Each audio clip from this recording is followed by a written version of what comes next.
les patrimoines, pour nous c'est important, 40e édition. Donc, on avait fait la même chose, une balade en 2020, je viens de le rappeler pour certains, c'était le Covid, on ne pouvait pas se réunir à l'intérieur. Et ça avait eu un grand succès, on a eu pas mal de monde, un peu comme maintenant, une trentaine de personnes, parce qu'on n'avait pas le droit de sortir, sauf que là c'était permis. Donc on avait tous des masques, on enregistrait tout le monde, mais bon, c'était pas grave. Et on avait fait, parce que le thème européen c'était de la tour au clocher, donc on avait fait nous, du clocher à la tour. Hein, parce que dans le patrimoine, de Chassieux, notre plus vieux patrimoine bâti, c'est le clocher de l'église, date du XIIe siècle. C'est notre plus vieux bâtiment, vous ne savez peut-être pas, mais c'est lui.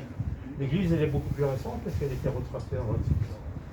Voilà, donc j'ai eu envie de recommencer, parce que ça avait pas mal marché, de se promener et de raconter ce qu'on voit autour de nous. Hein? Donc, ce qu'on voit autour de nous, alors vous ne le voyez pas beaucoup, mais en rentrant par cette porte, hein, sur le mur de la maison de la musique, là, de l'école de musique, il y a une plaque. C'est la plaque de qui? Juliette. Voilà. Donc c'est par lui que je devais commencer. Je terminerai par lui.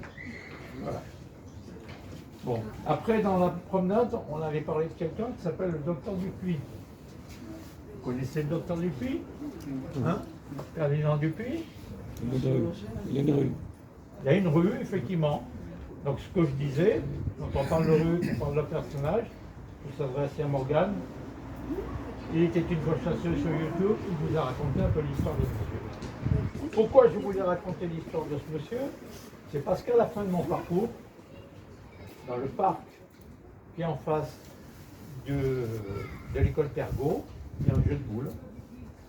Et c'était là qu'était le dispensaire de ce monsieur. Donc on terminait là-bas. On ne voit plus le dispensaire, il a été rasé, mais c'était là-bas. Donc ce monsieur, il a commencé une école comptable sa vie, un peu particulier. Puis après, il est rentré à l'armée, il a fait l'école médecine militaire, il est devenu médecin militaire. Et puis il a été mis à la retraite. Et à la retraite, il est venu s'installer à Chassieux. Et il habitait la Montée. La Montée, c'est la rue de la République, après c'était comme ça, la Montée à l'époque. Et c'était l'avant-dernière maison. La dernière maison, c'était la mairie, qui était à l'époque en face de l'église.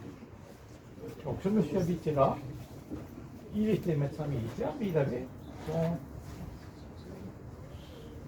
dispensaire là-bas. Il faisait de la radiesthésie, c'était un peu nouveau. Avec des pendules, il cherchait le mal des gens. Il était herboriste aussi, il faisait beaucoup de médecine douce. C'était un peu particulier. Mais l'avantage pour les Chasselands, c'est que ce monsieur, comme il avait sa solde militaire et qu'il avait une clientèle plutôt lyonnaise qui venait le voir, il faisait gratuitement le service de médecin pour les Chasselands. Les Chasselands qui n'étaient pas très riches. Chassieux n'a jamais été très riche dans le passé. C'était braves paysans, mais pas. Je ne dis pas qu'il n'y avait pas quelques familles riches, mais c'était avant tout des braves paysans. J'en veux pour preuve que quand on fait un peu de généalogie, j'ai fait la généalogie des Chasselands. Les Chasselands, entre 1680 et 1912, ont 2 enfants et demi en moyenne par couple. Ce qui est très peu. La moyenne française dans la même époque, c'est 6,5. Et que les gens qui n'ont pas beaucoup d'enfants, ils n'ont pas les moyens à avoir. Et quand on regardait les domestiques de ferme, à l'époque, ils se mariaient, mais ils n'avaient pas de chez eux, ils vivaient dans la grange du paysan, comme ça. Ils avaient un enfant, s'ils ne vivaient pas, ils n'en avaient pas d'autre. Par contre, vous aviez effectivement des familles qui avaient des moyens, les Augiers par exemple, ils avaient 14 enfants.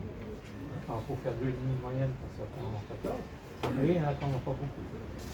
Voilà, donc je voulais parler de ce monsieur, et au travers de ce qu'on pouvait voir en haut, la montée, qu'on ne voit plus, et puis le dispensaire qu'on voit. Et c'était un peu le début, c'était un peu la fin de mon parcours, ce monsieur. Entre-temps, je voulais m'arrêter sur la place Copona. Pourquoi sur la place Copona? Parce que c'était un moyen de parler de ce dont je vais vous parler, l'histoire de la poste à Chassieux. que ça vous parle, la poste à chaussures. Quand est-ce qu'on commence à avoir des gens qui s'occupent de la poste? Dans le monde, ça démarre il y a très longtemps,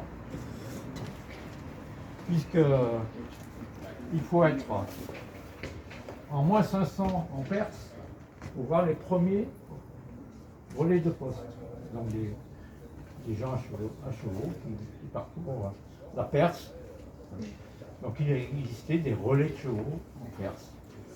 Bon, ce service, c'était pas franchement la poste, mais il y avait des relais de chevaux. Que Auguste, on est dans la Rome, hein, en moins 62, remet en place pour Rome. Et pour créer un relais de poste. Alors en 2022, avec nos amis dans l'air d'Italie, on a fait une exposition pour les gens du patrimoine sur les Italiens, donc on va tous peuvent parler d'Italie là, puisque posta en italien, ça veut dire quoi? Pardon, j'ai pas compris. Posta. Parce que poste, ça vient de posta. Alors effectivement, la poste en Italie s'appelle posta, mais posta à l'origine en italien, c'est l'endroit où les chevaux se reposent dans les relais dits de poste maintenant. C'est cet emplacement qui est pour reposer les chevaux. Et bien les relais de poste, c'est ça. On arrive en France, il faut attendre Louis XI, 1477, pour commencer à avoir la même chose. La France devient grande, il a réussi à rassembler, il a un peu combattu nos amis de Dijon, la Bourgogne, pour rassembler un peu la France. Et donc il veut avoir de l'information sur tout son territoire et il crée des relais de poste pour effectivement avoir de l'information sur son pays rapidement.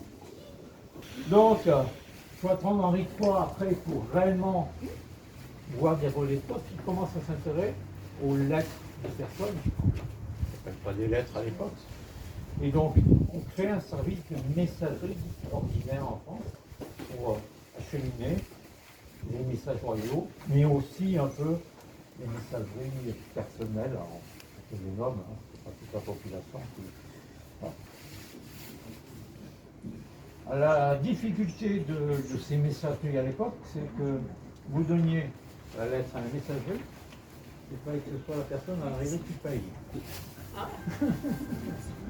Donc, il y avait des problèmes pour être payé et les gens disaient non, c'est pas pris pour recevoir une lettre. Voilà. Donc il faut attendre très longtemps pour que ce soit l'expéditeur qui paye. Là. Et puis qu'il faut vendre, il y a bien des gens qui s'intéressent au timbre là. À partir de quelle époque on commence à avoir des timbres en France? Ça vous dit 1849. Le Cérès Vincenti du Noir, hein, c'est le premier timbre. Donc à partir de là, effectivement, c'est la personne qui envoie qui paie et qui ne paie plus en fonction de la distance. Tu ne vas pas prendre la lettre, mais en fonction du poids de la lettre. Donc les premières postes en tant que telles, comme on l'a aujourd'hui à bâtiment, c'est en 1760 que se crée à Paris la première poste. Et il y a 200 facteurs dans cette poste qui vont distribuer le courrier 3 fois par jour à Paris. 3 fois par jour. C'est la seule poste qui existe en France en 1760. Hein. Il faudra attendre 1779 pour envoyer un avion. On va attendre, etc. 1785 pour soit à Strasbourg, etc. Il fait toutes les postes de France, parce que ça ne s'est pas fait en un jour, loin de là. Mais à partir de 1835, on commence à faire du postage international, puisqu'on crée des paquebots postes pour couvrir la Méditerranée. Et dans la foulée une dizaine d'années, on commence à avoir des trains postes et des wagons postes en France. En 1873, il y avait 54 lignes de chemin de fer en France, pas beaucoup. Donc ça n'arrivait pas partout, ça mettait un certain temps. Et donc ça a annulé tous les relais de poste qui existaient un peu partout, et qui existaient par exemple entre Lyon et Grenoble, et qui pour nous s'arrêtaient à Saint-Laurent-de-Mur à l'époque. Ça passait par Frémieux, ça passait à La Frette, et ça mettait un peu plus de 19 heures pour partir de Lyon et arriver à Grenoble. Et ça allait de relais de poste en relais de poste. Un relais de poste, c'est 4 lieues. 4 lieues, 28 km. Et donc on avait le bac de 7 lieux, les 28 km dont on parle. C'est Perrault qui les a fait connaître avec le petit poussé. Donc aujourd'hui, il y a toujours des gens qui impriment des timbres en France. Il faut bien voir qu'en 1990, on a édité 4 milliards de timbres. On en édite 1 milliard aujourd'hui. Donc c'est en train de chuter. Il faut bien voir que 4 milliards de timbres, c'est 160 000 tonnes de papier, d'encre, etc., etc. Donc là, on fait des économies d'encre de papier. Bon, la Poste, en Dauphiné, ça démarre vers 1788. Et en 1785, on appelle ça la Malle-Poste, avec, ce que j'ai évoqué, le parcours que l'on fait pour la Grenoble. En 1749, il y a 9000 bureaux de poste, 900 bureaux de poste. En 1849, il y a 900 bureaux de poste. Il faudra attendre longtemps pour qu'il y en ait 1500 et pour en voir arriver à chercher un bureau de poste, il faudra encore beaucoup plus de temps. Le premier mention pour le canton, c'est 1824. Le conseil municipal de Mézieux demande à avoir un bureau de poste. Et ça arrivera en 1839, un certain temps. Pour Chassieux, en 1902, il y a eu des lois qui ont été, ou qui disaient qu'il faut un relais de poste partout ou un bureau de poste partout. Et en réalité, dans la loi, il y avait marqué au moins une boîte à lettres. Bon, il y a beaucoup d'endroits où il y a des boîtes à lettres et pas beaucoup d'endroits où il y a des bureaux de poste. Donc la première boîte à lettres, et il n'y en avait qu'une en 1902 à Chassieux, elle était à la mairie. La mairie qui était en haut, en haut de la montée. Bon, voilà. Quand on regarde les délibérations du conseil municipal de Chassieux, il faut attendre le 22 mai 1902 pour qu'on voit apparaître que le conseil municipal délibère sur le fait d'avoir des courriers supplémentaires, et pas un bureau de poste, mais savoir par quel bureau de poste il devait être approvisionné. Donc à l'époque, on était par Saint-Priest. Après, ça a été par Mézieux. À un moment, c'était par Genasse, etc. Et il a fallu attendre un certain temps pour que le conseil municipal, donc dans les années 1906-1910, commence à voir apparaître qu'ils veulent un bureau de poste. Donc effectivement, on a un courrier de 1906 du ministère chargé du courrier qui dit qu'on a droit à un bureau de poste. La guerre de 14 passant par là, on a entendu jusqu'à 1930. Donc le bureau de poste, le premier, 1930. Quand on regarde où ça s'installe, le bureau de poste, on trouve dans les délibérations du conseil municipal qu'il faut louer un espace, une location. Et donc, on loue la maison de M. Jean-Claude Garga, l'ex-quincaillerie Guillot, la quincaillerie Guillot qui est rue de la République, un peu plus bas. Voilà. Donc, c'est là qu'on fait poser, et il y a toujours pareil au conseil municipal qui le dit, on a fait une subvention pour avoir l'arrivée du télégraphe et puis l'arrivée du téléphone. Et c'est ainsi que le téléphone arrive avec le bureau de poste. Le numéro 1 du téléphone, c'est la poste. Le numéro 2, très rapidement, ce sera la mairie. Et le numéro 3, j'en ai parlé tout à l'heure, c'est le docteur Dupuis. Voilà. Le numéro 4, ce sera la partie bibliothèque qui était à la mairie à l'époque. Voilà.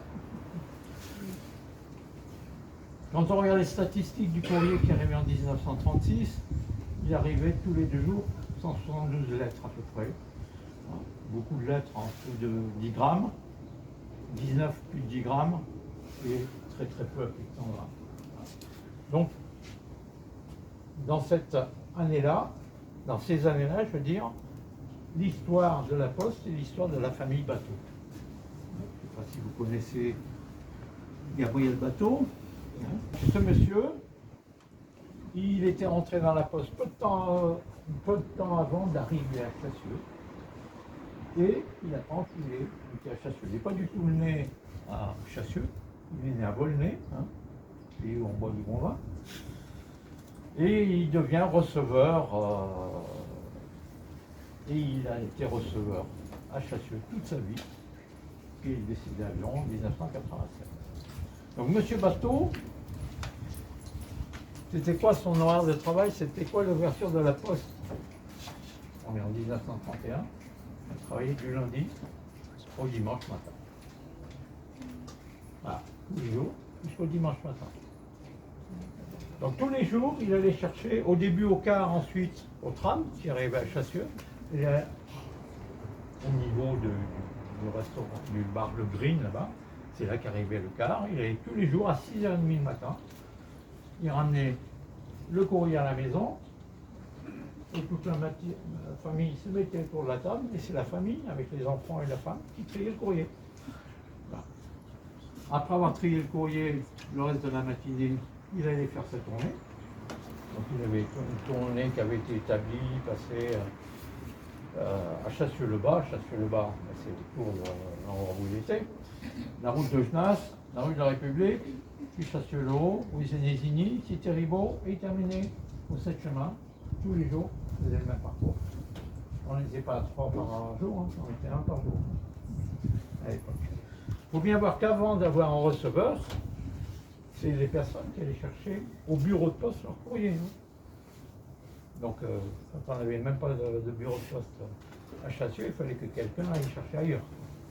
Pendant que ce monsieur faisait sa tournée, c'est son épouse qui tenait le bureau de poste. Donc c'était lui qui était embauché, l'épouse n'était pas embauchée, mais je travaillais quand même. Mais la famille aussi travaillait, hein. Je l'ai dit, c'est eux qui triaient le courrier. Donc toute la matinée, c'était la dame qui tenait le bureau de poste, le bureau de poste, il y avait le télégraphe qui arrivait, il y avait les télégrammes qui arrivaient, il y avait les copies qui arrivaient, etc. etc. L'après-midi, c'était consacré à tout le reste qu'il avait à faire, hein. Les télégrammes, les machins, voir la caisse d'épargne. Il était à la poste. La distribution des timbres, des choses comme ça. Et en fin d'après-midi, vers 6h, la famille se réunissait, on retriait le courrier pour le renvoyer pour le départ. Et la fille aînée de la famille, c'est elle qui tenait le tampon, qui tamponnait les lettres. Voilà. Il a fallu le temps 1956 pour avoir un deuxième facteur, vu l'accroissement de la population, pour pouvoir faire des différentes. Et il y avait des personnes qui s'occupaient du télégramme, aussi bien que des gens. Et c'était monsieur Claudius Rivier. Vous connaissez peut-être, vous avez peut-être envie de parler de ce monsieur. Il y a plein de gens qui ont connu ces personnes-là, puisqu'ils ont vécu relativement longtemps. Et que cette poste, elle a fermé, mais elle ressemblait à ça.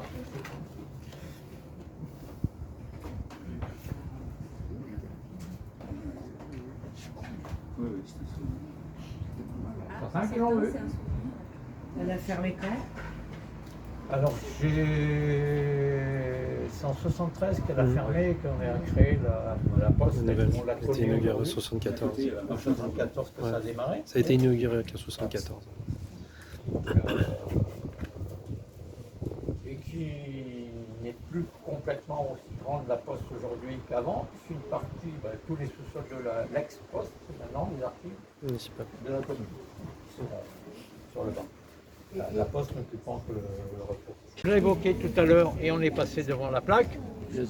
René Laurent Vuillet.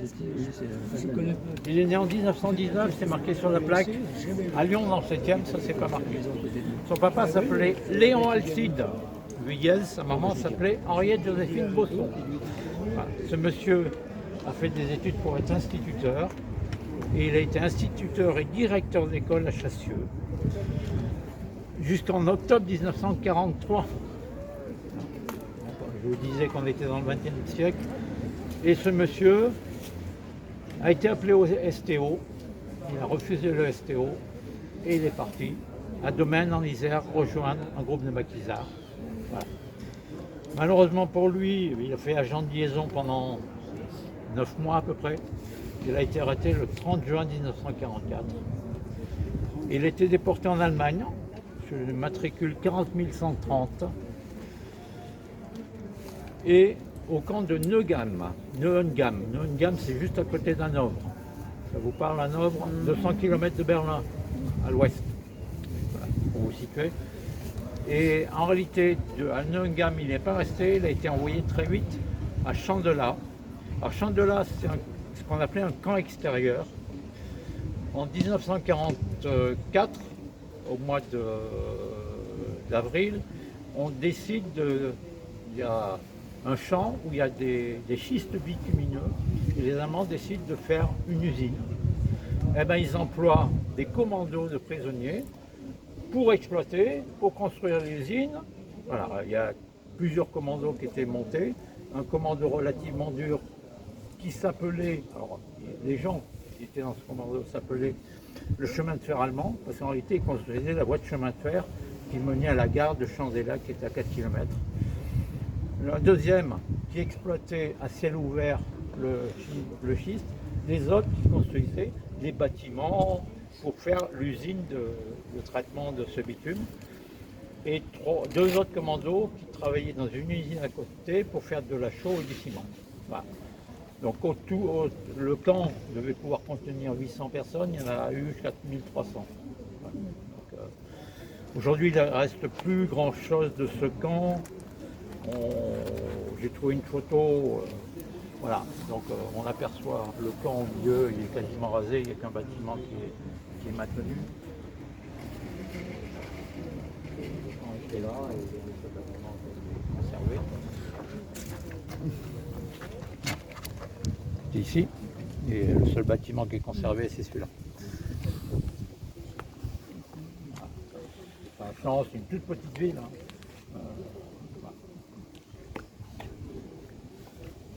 Donc voilà. Donc en réalité, malheureusement, il a passé 6 mois et demi dans ce camp, il est décédé. Je n'ai pas exactement dans quelles circonstances. J'ai pris contact avec une association belge qui est située à Anderlecht, qui sont les anciens de ce camp, du camp de Neuengamme, le grand camp, et le camp de Chandela, le camp extérieur, pour savoir s'ils ont d'autres informations.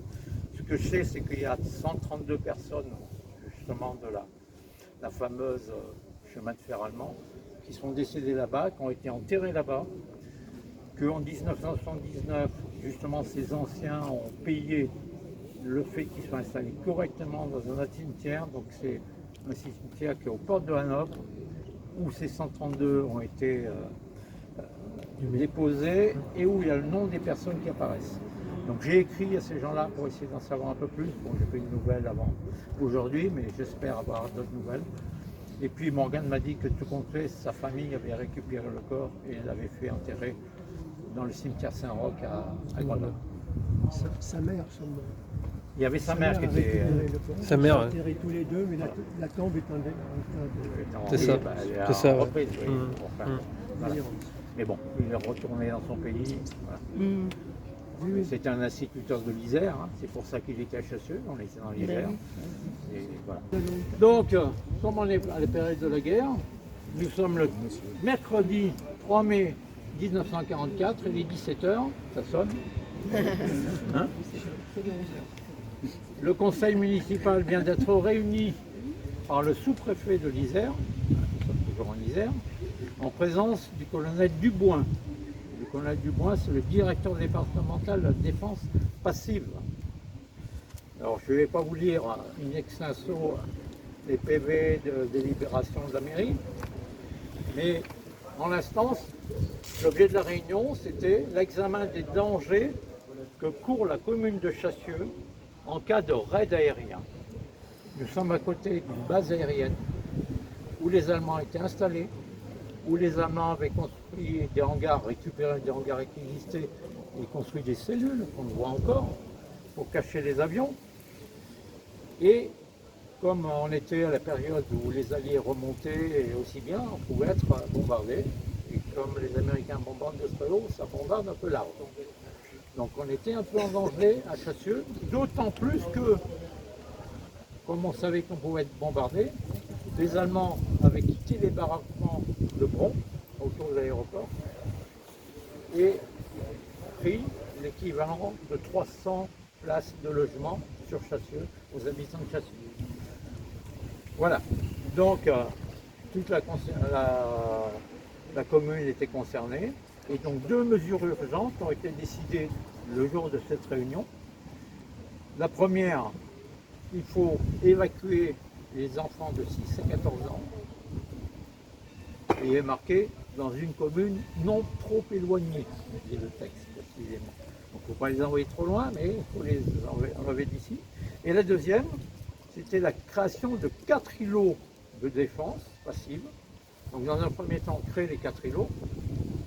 Mont-Saint-Paul, la Bala, la Plaine et Beau. Et Beau et 7 chemins. C'était les 4 zones, donc on nomme un chef de zone qui, lui, doit rassembler les gens et les faire évacuer quand il y a l'alerte, etc. En attendant de construire 4 abris de défense.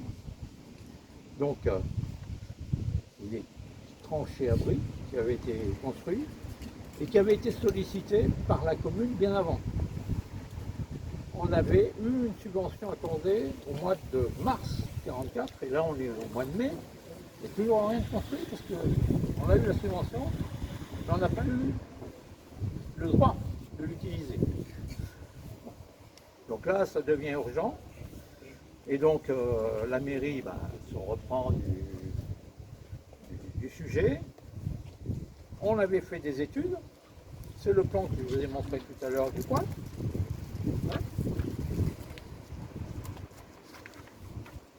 Hop. Vous voyez qu'il y a notre mairie, l'école, ce qu'on a vu, la place, et puis le parc des sports qui était projeté, et on voit le dessin du futur abri, qui est là. C'est l'équivalent de la maison là. Il était là. Il n'était pas sur la place. Beaucoup de gens imaginent qu'il était sur la place où il y a le monument mort. Non, c'était à l'emplacement de l'école de musique. Donc, ça fait en 10 mètres, 8 mètres, 10 mètres, 8 mètres, etc. Le plan avait été fait à la demande de la commune de Chassieux. On est le 20 octobre 1943, donc plus de 6 mois avant. On avait contacté des entreprises pour le faire, on avait contacté, mais on n'avait toujours pas l'argent et on n'avait pas l'autorisation quand on avait pas. Donc effectivement, c'est parti, on a fait le lendemain de la réunion dont je parle, le préfet de l'Isère a donné l'autorisation et on est parti à construire ces abris, donc ils sont plus visibles puisqu'on a construit un bâtiment à la place. Le plan d'un abri, c'est un escalier qui descend. Ça passe sous la rue Rézézini, là, et ça revient. Un abri qui descend, et puis et on voit à l'intérieur, il y a des bancs, des longueurs de bancs pour s'installer. Voilà. Donc là, c'est 6 mètres, ça c'est 10 mètres, 10 mètres, 12 mètres, etc. C'est tout le zigzag que l'on voit sur la place. Il y en a eu 3 de construits. Sur le document, il était prévu d'en avoir 4. Donc les 4 îlots dont on avait parlé précédemment. Donc, celui-là, il n'y a pas de souci, il a été construit. Et effectivement, à certaines époques, on a revu l'entrée. Je ne sais pas comment il est à l'intérieur, je ne sais pas si ça s'est écroulé. Bon, mais il est peut-être là-dessous. Un deuxième, on le voit, il est là.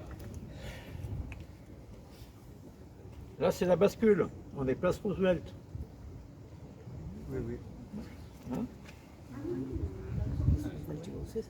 En bas de la République, actuellement, il y a des parkings là. Au bout, le long de. Voilà, à côté de la bascule, il y avait. Alors, c'était pas aussi grand, parce que celui-là faisait 250 personnes, celui-là faisait 150. Tu peux rappeler où est la place de la bascule? Parce que j'entends. On pose des questions. En Où face, est-ce que la c'est? place Roosevelt aujourd'hui. Ouais, voilà. Ça, c'est la rue. La rue de la République Bibo. aujourd'hui, alors que ça s'appelait le chemin vicinal numéro 2 de la Luminaire. Hein, ça, c'est le chemin qui vient de Genasse et qui va à Lyon. Et voilà. Donc la place Roosevelt, elle est là. Et en face, aujourd'hui, il y a toujours un petit square à côté des parkings. Et voilà. Et il y avait la bascule juste au coin. Et c'est juste à l'aplomb de cette bascule qu'avait été fait cet abri. Il y avait l'équivalent en face du Chasseland, sur la place en haut. Voilà. C'est les 3 qui ont été construits. Le 4e n'a jamais été construit puisque entre le moment où on nous a accordé la subvention et le moment où on nous a permis de les construire, il y avait eu des appels d'offres de la mairie. Eh ben, il y a certains qui ont dit, ben non, il y a 6 mois on pouvait le faire, aujourd'hui on ne peut plus le faire. Les entreprises qui n'ont plus les moyens de le faire. Donc on a pris les entreprises qui pouvaient le faire et on a pu en faire 3 et pas 4. Voilà. Et les 2 autres existent encore ou c'est fini? Tout est muré. Tout est muré. Je ne dis pas qu'ils n'existent pas, mais je ne sais pas. Faudrait Est-ce qu'on les creuser. a remblayés, je ne sais pas. Mais ils étaient- Préparez vos pelles, on y va. Ils étaient là. On sait pourquoi ils avaient dessiné ça en zigzag comme ça. Mais pour que s'il y a un éclat, ça se disperse pas. Si c'est un long tube et que vous faites éclater d'un côté, eh ben, il y a tout qui y passe. C'est ce qui s'est passé en 14 au tunnel de Chavannes. Il y a une ville qui s'appelle Chavannes. Il y avait un tunnel de chemin de fer. Le chemin de fer avait été coupé. Et tous les soldats se sont rassemblés là-dedans. Mais c'était à l'abri, ça ne pleuvait pas, etc. Mais ils avaient récupéré aussi tout leur matériel, c'est-à-dire les grenades, les bombes, etc. Mais le jour où ça a démarré, eh ben, tout a sauté, il y a eu 800 morts dans le tunnel. Ouais. Donc là c'est pareil, on fait des coupures pour que le souffle de l'explosion ne fasse pas tout le zigzag. Je ne dis pas qu'il aurait été nul, il aurait été nettement atténué. Voilà. Tout ce que j'évoque aujourd'hui, et vous avez vu, c'est plutôt le XXe siècle. C'est pas, sauf pour un point, elle est plus loin, mais c'est plutôt le XXe siècle. Le XXe siècle, pour beaucoup, récemment, c'est la Deuxième Guerre mondiale. Donc, au dos du monument aux morts, les éléments de la guerre de 40 pour Chassieux. Et vous avez en particulier M. Zenésini, d'où la rue qui est là. Rue Horace Zenésini, résistant, j'ai déjà présenté un peu M. Zenésini, et particulièrement en tant qu'italien l'an dernier. Et ça s'appelait le chemin de la Valente avant. Donc, quand je dis avant, quand on est en 1943, et quand on regarde les plans de Chassieux, ça s'appelle le chemin de la Valette, en 1943. Ben, le chemin de la Valette, on est le 23 octobre 1943. La rue qui est en face, ça s'appelle le chemin du Constantin, et depuis ça s'appelle Auguste Delage. Ce monsieur habitait un peu plus loin dans la rue, au niveau de, il y a une impasse orpheline, voilà, donc un peu plus loin, il habitait là, et ce monsieur a été tué par les Allemands au moment où les Américains, les groupes alliés remontaient du sud de la France, juste avant la libération, et qui partaient un peu à toute vitesse de Chassieux. Et ce monsieur a été tué dans son jardin, à partir d'une maison. Quand on est au parc Pergaud là-bas, qui est la fin de mon parcours, je peux vous montrer la maison. C'est à 400 mètres à peu près. Il a été tué d'un loin, tiré sur quelqu'un au hasard, hein, c'est tout. C'était pas lui qui était. Nous, on n'est pas d'ici. Vous voyez, on est au cœur un peu de ce que vit la vie de Chassieux avec la Seconde Guerre, puisque Vuillez s'est déporté de la guerre de 40. Que là, nous avons le jardin du souvenir de la libération de Chassieux, qui a eu lieu le 2 septembre 44. 2 septembre 44. J'ai pas entendu moi, il y a trop de voitures, pardon. Oui, voilà, moi 2 aussi. septembre 44. Qu'est-ce qui s'est passé? La libération. Ah, la de libération, Chassieux. pardon. Ok. Donc on n'a rien fait cette année le 2 septembre. L'an prochain, il faut faire quelque chose, c'est 80 ans. On fera. Il faut faire quelque chose. Le message est Le passé. message est passé et Oui. la commande a été bien réceptive. Non mais on est prêt à s'associer pour Bah, faire des bien sûr, choses. bien mais sûr, pas trop près. L'an prochain, il faut faire quelque chose. Voilà. Donc, Zenésini, c'est un résistant qui était fusillé à Saint-Didier de Tournan, pareil, dans les mêmes époques. Ouais. Donc voilà, on est au cœur de Chassieux et on rassemble à peu près tout ce qui se fait de la Seconde Guerre, bon à part M. Rigaud, la cité Rigaud, il y a des petites choses ailleurs, mais beaucoup de choses c'est autour de cette place. Donc je ne sais pas si vous savez ce que c'est. Donc kilométrique. Il était à la limite de Genasse avec nous. Ou la poste. Alors c'est ce qu'on appelle une bande limière, c'est-à-dire la limite de communes qui déterminent à qui on paie la dîme. Hein?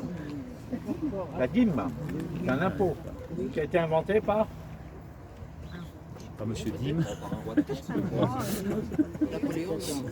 Non, c'est beaucoup plus vieux que ça. Charlemagne. Ah, mais oui, avec l'école, ouais, d'accord. Alors, il a inventé l'école, mais C'est pas lui. l'école qu'il avait inventé, il avait inventé l'école pour les enfants de nobles. Hein. Donc c'était un peu particulier, Charlemagne. Là, il a inventé un impôt, Pour les pauvres. pas pour les pauvres, pour que dans chaque paroisse, parce qu'à l'époque c'était à la limite d'une paroisse, pas à la limite d'une commune, c'est la Révolution qui a changé les paroisses en communes, mais peu importe, pour que chaque curé ait les moyens de vivre et d'entretenir le patrimoine religieux, c'est-à-dire l'Église. Voilà. C'était ça l'idée au départ de Charlemagne, faire vivre le curé, le vicaire ou les gens et l'Église. En réalité, avec le temps, c'est devenu enrichir l'abbaye ou l'évêque, ou etc. etc. Et le curé n'avait plus grand-chose. En réalité, la dîme, c'est le 10e en réalité, c'est-à-dire c'est un impôt sur les cultures. C'est-à-dire que le paysan, il fait des choses, il fait des grains, il fait des légumes, et il va donner le 10e. C'est d'où la dîme. Mais la dîme n'a jamais fait plus de 7%. Mais bon, c'était l'idée du 10e. Mais bon, pourquoi pas, c'était comme ça. Et on distinguait, alors selon les régions, on avait des dîmes différentes. Il y avait une dîme sur les personnes, sur le travail, il y avait une dîme sur la production. Hein, et on appelait ça la grosse dîme, la dîme sur les céréales ou les grains. La dîme verte sur les légumes et sur tout ce qui était les textiles, le chanvre, les choses comme ça. Et puis il y avait d'autres types de dîmes. Bon, je ne vais pas parler de toutes les dîmes, sinon on ne va pas s'en sortir. Mais bon, notre ami Louis XIV, qui n'est pas notre ami, mais bon, c'est pas grave. Parce que c'est lui qui a le plus appauvri la France. Hein. Le fait de construire Versailles, c'est très bien, c'est un très beau bâtiment. Mais il a consommé l'équivalent de 3 PIB pour ça. Et pendant 3 ans, c'est comme si personne n'avait gagné quoi que ce soit. On a travaillé pour construire Versailles. Donc on n'avait pas les moyens de manger, on n'avait pas les moyens. C'est la période pendant laquelle il y a eu plus de famine en France. Plus les guerres. Hein? Il y avait plus de 300 000 personnes qui sont mortes de famine pendant la période de 300 000 en France. Donc au début, c'était avant tout pour le curé du village. Et puis au bout d'un moment, ça a été repris par d'autres, hein, plutôt que les abbés. Pour nous, c'était les dames de Saint-Pierre. Le palais Saint-Pierre en plein milieu de Lyon, c'est là où habitaient les dames de Saint-Pierre. Et c'était les dames de Saint-Pierre qui touchaient la dîme. Et en réalité, ne laissaient au curé que la dîme sur les légumes, ce qu'on appelait la portion congrue. Le minimum. C'est de là que vient l'expression portion congrue. Donc, c'est de là qu'apparaît l'avarice sur le bas clergé. Parce que tous les hauts clergés et la dispute qui a duré jusqu'à la Révolution française entre le bas clergé et le haut clergé, qui pour certains étaient des laïcs en plus. On pouvait être évêque de machin et laïc, on était évêque de laïc de ceci ou cela. On était là pour percevoir la dîme. Ouais. Alors cette borne, elle séparait nos amis de Genasse, puis il y avait quelqu'un de Genasse qui était là avec nous tout à l'heure, voilà. Ça séparait Genasse de Chassieux. Voilà. Donc il habitait dans la montée, docteur Dupuis, et son dispensaire était là, au niveau des jeux de boules. Voilà. Sur le parking, voilà. Il était là. C'est là qu'il recevait les gens qui arrivaient de Lyon et qui venaient. J'ai bouffé c'est le 3 à l'époque, le bus qui venait jusque-là, qui partait des Cordeliers, qui arrivait jusque-là. Et donc les gens pouvaient venir facilement de Lyon. Monsieur faisait de l'herboristerie, de la radiesthésie, des médecines douces comme ça, et c'était bien apprécié. Il cherchait des points chauds ou des points de difficulté avec des méthodes que certains apprécient, hein, c'est pas Mais dans la partie médecine, tout n'est pas. Dites naturel. Oui, Naturel, tout n'est pas scientifique. Il y a tout un tas de. Il y a le moral des personnes qui joue beaucoup sur le. Eh ben, si le moral s'améliore déjà avec ça, voilà. Donc ils participent et tout ça. Et par contre, les habitants de Chassieux qui étaient relativement peu riches, ils ne faisaient pas payer les consultations. J'ai touché sa solde du médecin.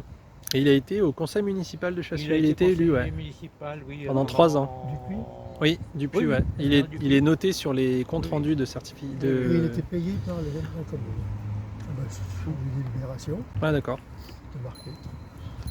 Oui, Ok. il avait, Enfin, une indemnité, je ne sais pas il si avait c'est- une indemnité c'est pour, ça, oui, oui. s'occuper de certains indigents. Voilà. Oui, oui. Voilà. Et C'est il- pour ça que je l'ai là. Et là, ça Sinon, tous les, c'est ce qu'on disait avec Morgane, voir la maison carrée, Ah oui. Oui. C'est ça, mais c'est d'où est parti le coup de feu qui a tué monsieur Auguste Delage. Auguste Delage, Delage, Ernest Delage. complètement, ben, 400 En face. là-bas, 400 mètres plus loin, tout droit. De là, C'est passé de là. Il n'y avait pas assez grands arbres à l'époque. Ça n'a jamais été prouvé. Alors, ça n'avait pas été prouvé. Il y a des. Ben oui. Qui est-ce qui a tiré Il y a Même les gendarmes qui ont fait une enquête l'enquête auprès Un de an la après, boulangère. un et an de- après le décès. voilà, C'est un la peu boulangère. loin. Mais bon, Il y a rien. enquête sur place au moment, alors que les Juste- Allemands sont en train de partir. Et que, Il y a juste deux témoins, oui, il y a deux témoins. témoins. Une boulangère, puis je ne sais plus, c'était le facteur. facteur. Oui, le facteur de la boulangère. On est parti. Voilà. du bateau. Oui. Comment faire Oui. C'est les deux témoins qui apparaissent sur Qui était, les président, comptes rendus, qui était secrétaire du comité de libération de Chassieux. Totalement. C'est pour ça qu'il a été interviewé. Et la boulangère qui était à l'angle de. Sur le square de la Libération maintenant. Oui. Oui. Je sais plus comment il s'appelle. Gandon, non? Non, c'était pas Gandon? Oui, Gandon. Gandon, ouais, c'est ça. Ouais, c'est- Ouais, ben en face, De l'autre côté? il y avait Là où il y avait l'abreuvoir? l'abreuvoir, Non, c'est C'est rue de... Enfin, c'était c'est vers la rue de l'Âge. la rue de l'Age. En face, Ouais, il y avait une boulangerie, épicerie. Oui. bah, c'était Gandon. Gandon, C'était oui. Gandon. Ouais, c'était Gandon, ouais. Je Donc, crois que c'est cette ça dame qui s'appelait a été Gandon là-bas. interviewée. Ouais. C'est Par elle les qui était gendarmes. interviewée. Ouais. On en a déduit que c'était ça, mais D'accord. Voilà. Personne n'a vu. Non, la personne n'a probabilité vu est le grande. tireur. Mhm. Non, Personne n'a vu le tireur. Ah bon et c'était un des maisons qu'ils occupaient. Et, voilà, parce qu'ils avaient. Et c'est là qu'on a appris que ce fameux marron qui a été résistant et qui a été tué dans la Drôme, on ne savait pas bien s'il était de Chassieux ou Mhm. pas. Et c'est là, puisqu'on parle de ces deux témoins, parlent de 4 résistants de Chassieux. Monsieur Marron, c'est une plaque qui a été rajoutée Oui, au le nom monument a été mort rajouté, au dos, avec les morts pour la France de 40, En catimini. avec les recherches qu'a fait en particulier Raymond sur le sujet et qui a insisté. Bon, donc la plaque est apparue, il n'y a pas eu beaucoup de Ouais, retentissement, on va il n'y a pas eu. essayer de faire quelque chose de plus. Il faudrait en reparler. Il est enterré où, monsieur Marot? À Chassieux ou dans la Drôme? Allons, allons, dans la Drôme. Ah, il est enterré là-bas. Et la famille était ici à Chassieux? La famille, Oui, sa mère. D'accord. Et sa mère est au On sait cimetière? pas où, Ah, vous parce savez qu'il pas n'y a où? pas de recensement Ah, Non. ok. qui existe. la période. Le dernier correspond à rien. recensement, c'est 36. 31, Ils sont 36 pas là. et 40. D'accord. Et Ouais.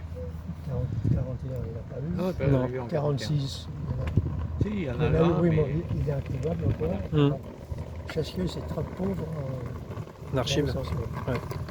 On a deux oui, après, il y en a qui sont peut-être dans d'autres Documentation. archives Ouais. ou avec Ils d'autres sont noms. ni à Chassieux, Parce que Ni à Grenoble, ni à Lyon. ils ne sont pas non plus dans le Rhône, ni Mais- dans l'Isère. moi, sur les archives de dites Chassieux, j'avais trouvé des documents de Cessieux. Ouais. Voilà. Exact. Donc, il faut commémorer peut-être. bah, exactement la même chose. Donc aussi bien, c'est parti, Oui, je ne sais pas où. peut-être bah, assez c'est ça.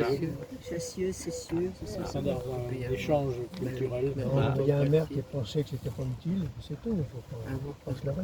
Non. Non mais c'était un peu compliqué, les maires à l'époque. ils n'étaient pas très gentils les uns avec les autres. Ils amenaient leurs meubles et puis ils repartaient avec leurs meubles quand ils quittaient la mairie. Ben oui, parce que la mairie était tellement pauvre qu'ils n'avaient pas les moyens. Alors hop, ils arrivaient avec leur bureau, leur chaise, le matin, ils me repartaient avec. Ah oui, si, C'était les leurs. oui, si c'était Ben les oui, leurs. ben, Si c'était les leurs, ils oui. arrivaient avec et repartaient avec. Expliqué comme ça. Ben oui, On le retrouve sur les délibérations. Hein. oui, oui. Des petites communes pauvres, Ils il n'avaient pas les n'y avait pas les moyens de se payer. Faire une vraie mairie avec. C'est pas C'est-à-dire- facile de s'imaginer On imagine pas. comment Chassieux était pauvre. Quand Enfin, Napoléon, avant, hein. quand Napoléon III est passé à Lyon, il est passé au 7 chemins. Et au 7 chemins, il avait été prévu de faire un arc de triomphe, mais en arc, en fleurs. Hein, en fleurs, sur une grille, voilà.